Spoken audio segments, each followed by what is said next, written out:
The D, man. Yeah, shout out my nigga from D's Media, you feel me?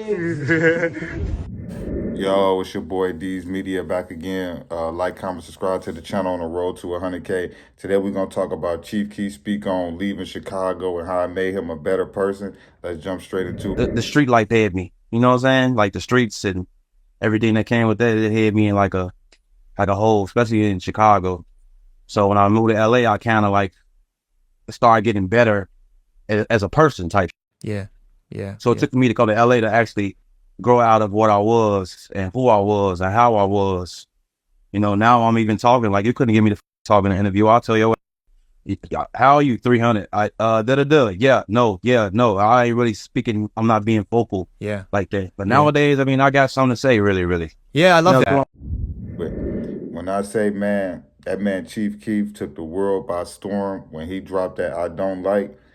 And you seen a lot of janky stuff start to happen to Chief Keef. You know, you seen his house get broken into. You seen the news clip of having a bang out at his house. You even heard old block dudes say that, you know, they stopped messing with Chief Keef because he wasn't paying for bond money, this, and this. We seen Chief Keef go to old block and get arrested. His cars was getting towed. He ended up getting a public ban from old block housing projects, meaning as in when you a celebrity, they can ban you from certain areas if they feel like, or they can prove that it can cause a riot in the public. And we seen that man move to California, and everybody, including fans, homies, everybody called Chief Keef a sellout. They said, bro, you banned from O Block. You can't come back to Chicago. You scared, you this, you that. And you seen Chief Keef take certain people with him. You seen him take the ball out with him. You know, you seen him take Tato with him, Doo-Wop, you know, Capo, but B Money, but B Money ended up going back and losing his life. Capo did too. But he took a certain amount of individuals with him. And the certain amount of individuals that he took, I believe that Keith took them because he can trust them. Devon, the T-Roy, the Boss Top, the Dirt, the Lamron, the 300, the Front Street, all of that, he left that behind. He only took a certain amount of individuals that he could trust with him. Fredo, dudes that was his relative, you know. And to look that everybody 10, 12 years later is giving Chief Keef a pat on the back, man, for what they was bashing him for 10, 12 years ago, that lets you know how the world worked, you know, because when that man wanted to move away and become a grown man and didn't want to gang bang or do that no more, they was calling him scared. Ops was trolling him, all of that. But 10, 12 years later, after Lil Durk and all these dudes then got indicted, O Block then got indicted, and let's keep it a buck. He was hanging with Vaughn. He was hanging with a lot of dudes that was in O Block, T-Roy, all of that. A lot of those dudes that was involved with the duck thing, Sosa had a relationship with them. You know what I'm saying? So I feel like Chief Keef was the smartest one out of everybody. And it took the world 12 years to get that man his credit. And I feel like that's what's wrong with the world.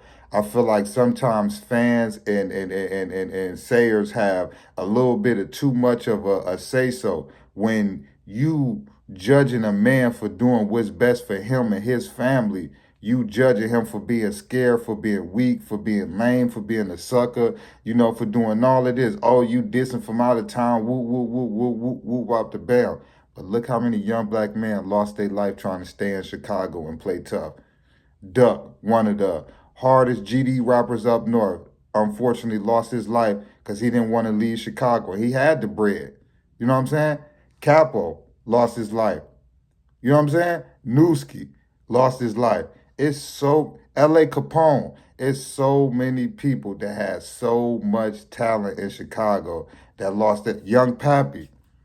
If somebody would have put Young Pappy in another city, or if they would have moved Young Pappy in the beginning to another city and let him kept rapping, he would have been bigger than Dirt and probably up there with Keef. Because I don't think nothing bigger than Keef coming out of the drill rap. You got to give him that much respect that I don't think you could ever put somebody over Keef. But I think Young Pappy could have been bigger than Dirt if he would have left Chicago in the beginning. You know what I'm saying? There was a lot of rappers in Chicago that had a lot of talent before we gave the crown to Dirt. E-Day had a lot of talent. You know what I'm saying? I wish if Ide would have got out of Chicago, he could have had a nice run. You know what I'm saying?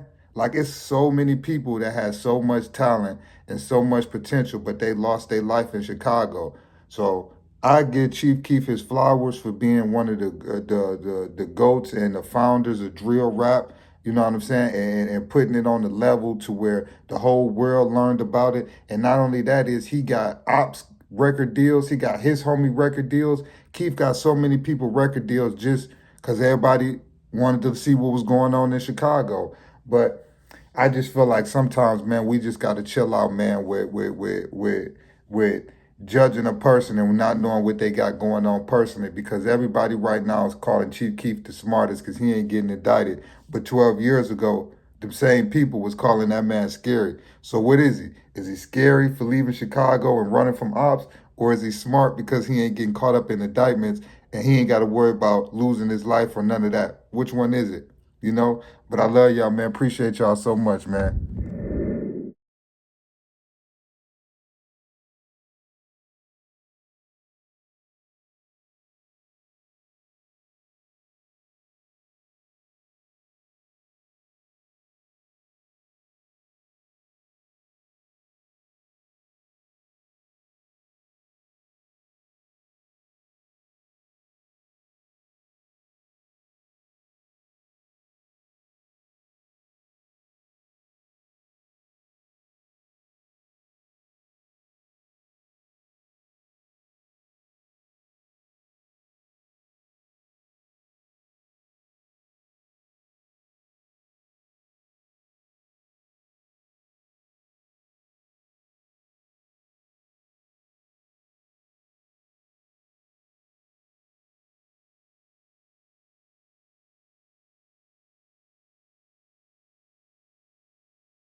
The D, man. Yeah, shout out my nigga from D's Media, you feel me?